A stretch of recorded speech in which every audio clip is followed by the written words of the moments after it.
from the beginning, 2 years in, I felt like that I wanted to, put my guys in position of power and give those guys an opportunity to better themselves. And in the beginning, we were highly criticized, and I was highly criticized about what I wanted to do to help some guys around me become very. When we won the second championship, I remember Phil writing on the board how many times we practiced and how many games we played. Just in, Phil Jackson breaks silence after LeBron legacy fight goes viral. Criticism turns brutal. For years, the Zen Master watched from a distance, his silence a towering monument in the debate over basketball's throne. But now, as the war over LeBron James's legacy reaches a feeder pitch, Phil Jackson has finally spoken, and he didn't come with diplomacy. The architect of the Bulls and Lakers dynasties, the man with 11 rings as a coach, has just entered the ring with a critique so pointed, so personal, and so deeply rooted in basketball philosophy that it has redrawn the entire battle line. This isn't analysis. This is a verdict from Mount Olympus. The setting was not a press conference or a television studio. It was a quiet, exclusive charity dinner in Manhattan, an event for basketball insiders and philanthropists. Phil Jackson, now 78 and largely removed from the daily grind of the NBA, was there as a guest of honor.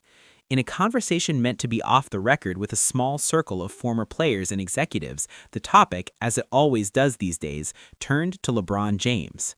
The recent viral debates about his leadership, his legacy, and his place in history were mentioned. Jackson, who had been listening with a placid expression, was asked a simple, direct question by a Hall of Fame former point guard. Phil, from your seat, with all you've built and seen, how do you even evaluate a career like LeBron's in this era? Jackson paused, sipped his water, and set the glass down with deliberate calm. The room hushed. "You evaluate it," he began, his voice still carrying the quiet, measured cadence that once held locker rooms spellbound, by what is built and what is left behind. A legacy isn't a collection of statistics you carry with you. It is a culture you implant. It is a system that thrives in your image and survives your departure. He leaned forward slightly, his eyes sharpening. "I see a player of phenomenal, once-in-a-lifetime gifts, a physical genius, but the question for legacy is always about the project. Is the project the player's brand, or is the project the team's soul? I coached players who prioritized the second. The triangle wasn't just an offense, it was a belief system. It demanded sacrifice of individual expression for collective truth. It was about the pass before the shot, the movement without the ball. It was about building something so strong that it didn't fracture when the leader wasn't on the floor." He then delivered the line that would soon detonate across the basketball universe. "What I observe now," Jackson said, "is a different kind of project. It is a mobile empire. It is brilliant, it is powerful, but it is not a dynasty in the sense of digging a deep, unmovable foundation. It is about moving the throne to where the ground is most fertile at that moment. That is a successful modern business model, but is it the same as building a basketball cathedral that stands for decades? That is the question no one wants to ask because the individual achievements are so blinding." With that, Phil Jackson had broken his years of public silence. He didn't mention LeBron by name again. He didn't have to. He had drawn the clearest possible distinction between the dynasty builder and the mobile empire, between implanting a culture and carrying a brand. He had framed LeBron's entire career not as a failure, but as a different and, in his implicit view, a lesser kind of success. The quiet dinner conversation was leaked within hours, and the Zen Master's calm, devastating critique was suddenly the only thing that mattered in the never-ending GOAT debate. That's because, one, we're not supposed to discuss other teams' players in this position that I have here. Okay. And so I violated one of the tenets of our thing. And the obvious thing is the word itself carries connotation, and I just don't understand that part of it, the word. So. Yes, he's a great father and husband. His work in our community and willingness to fight injustice is immeasurable. But that's not what tonight is about. Tonight is about LeBron James, the legend. Phil Jackson's words were not a hot take. They were a cold, philosophical treatise. To understand their brutal impact, you must decode the specific loaded language of the man known as the Zen Master. He spoke of a mobile empire. This was the core of the indictment. An empire is about expansion, influence, and the concentration of power in a central figure, the emperor. A mobile empire is one that is not tied to land, to a specific place or people. It moves its capital to where resources are richest. In Jackson's analogy, LeBron is the emperor, and his empire, his legacy, his brand, his championship pursuits has set up courts in Cleveland, Miami, Los Angeles. Each move was a strategic conquest, brilliantly executed. But the implication is clear. The primary loyalty of a mobile empire is to the empire itself, its growth, its power, its legend, not to a singular city or the long-term health of a specific basketball institution. It extracts resources, draft picks, cap space, organizational focus to fuel its present campaign and can move on when those resources are depleted. Contrast this with his ideal of a basketball cathedral. This was Jackson's life's work, the legacy he believes he built with the Bulls and Lakers. A cathedral is permanent. It is built stone by stone over time with a unified architectural vision. It is designed to outlast its original builders and inspire generations who come after.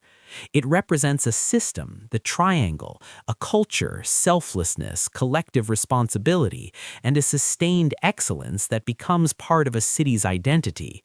Michael Jordan's Bulls and Kobe/Shaq's Lakers were these cathedrals. The system and culture became bigger than the star, even though the star was its most dazzling feature.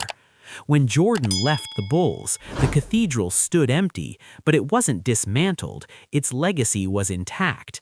The implication is that LeBron, by prioritizing the mobility of his empire, has chosen not to build such a permanent systemic edifice. He built a dazzling, powerful, traveling show, while Jackson's champions built institutions.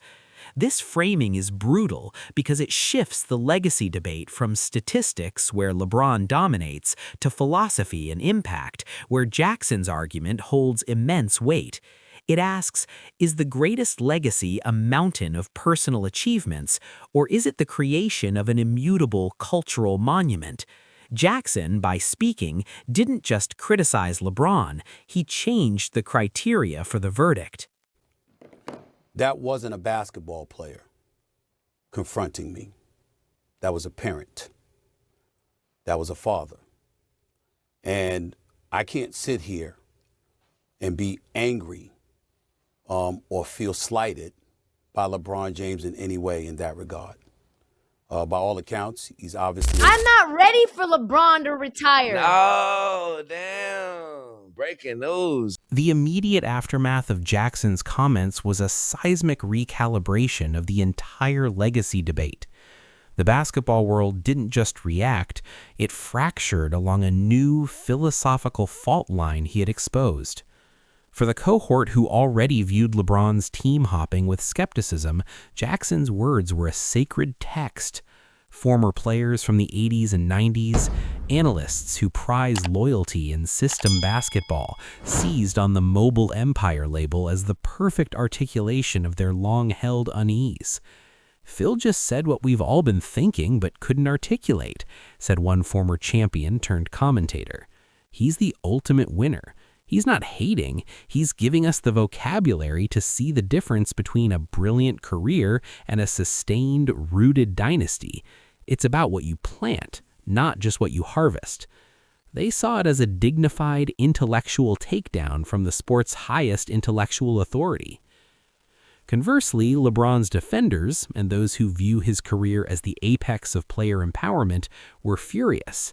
They accused Jackson of bitterness, hypocrisy, and being trapped in nostalgia.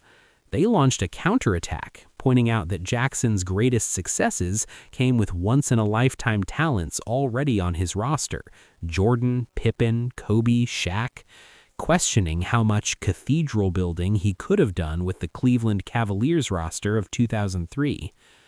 They argued that the mobile empire is the intelligent, necessary adaptation to a modern NBA where front office incompetence can waste a superstar's prime, and that LeBron's mission to win championships in 3 cities is a more difficult, flexible, and impressive form of greatness. He's judging a pioneer by the rules of the old world, a prominent player agent said anonymously. LeBron didn't choose to build a cathedral, he chose to be the art itself and to move it to where it could be best appreciated. Phil's criticizing him for not playing a game that no longer exists. Most telling, however, was the reaction from the middle, the fans and media who felt torn.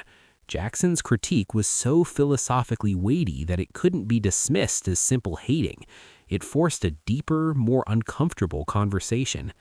Was the dynastic, system-based model inherently more noble, more pure than the modern superstar-driven model?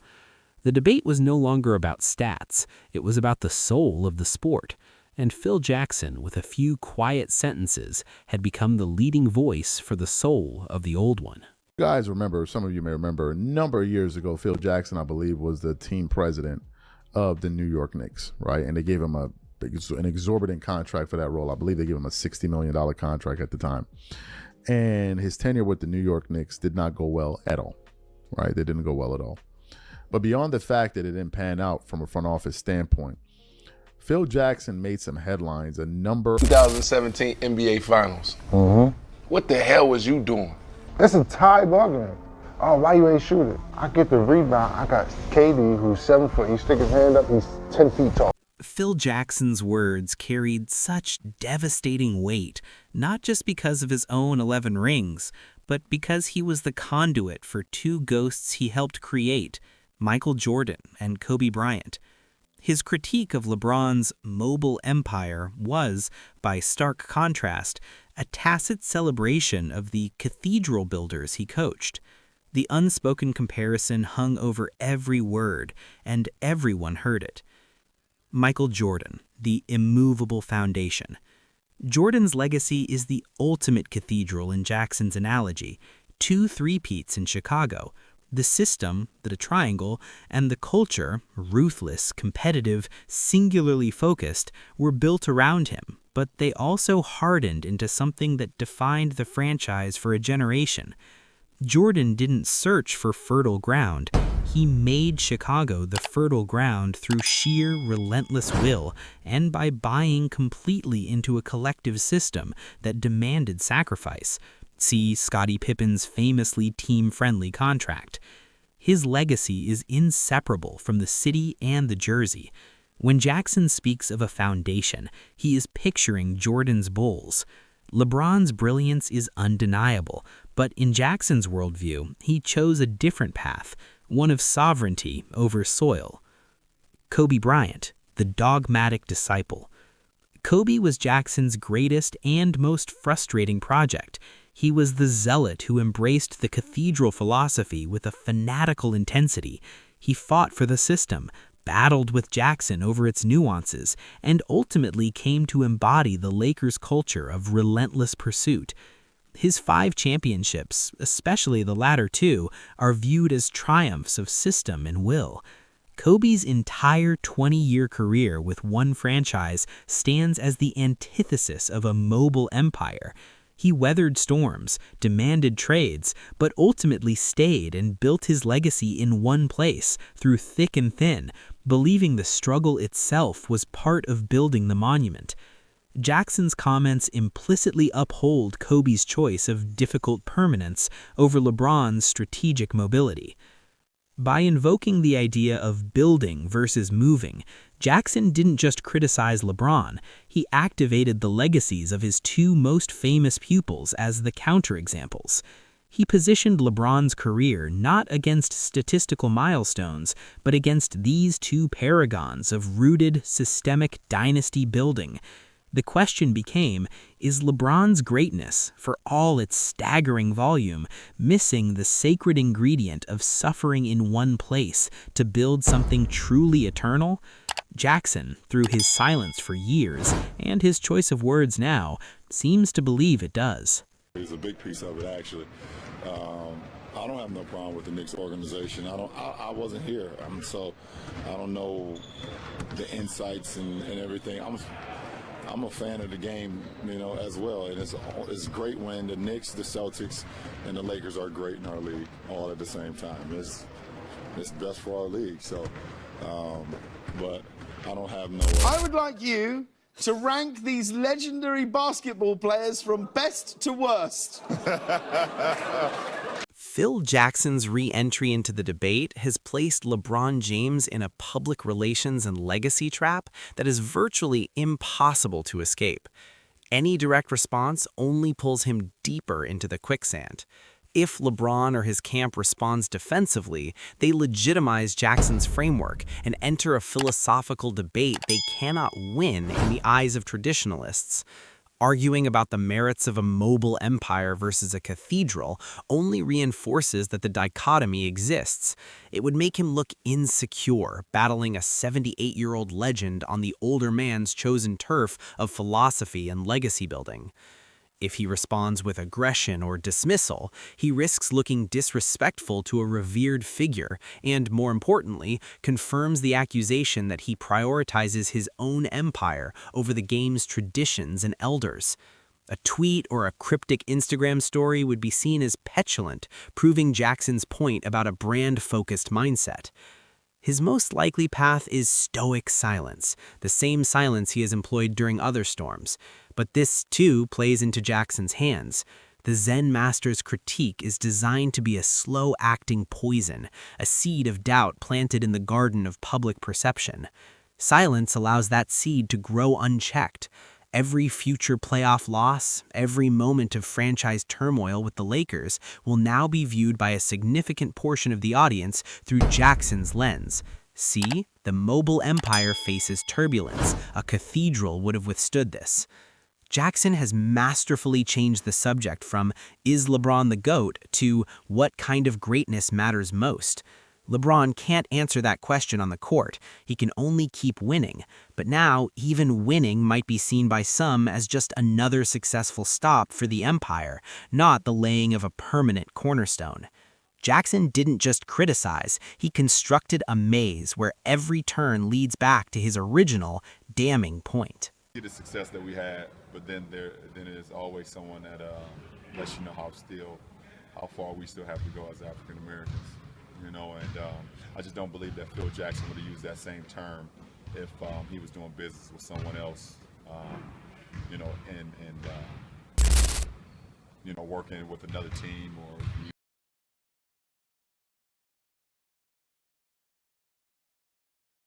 Phil Jackson's decision to break his silence has done more than add another hot take to the fire.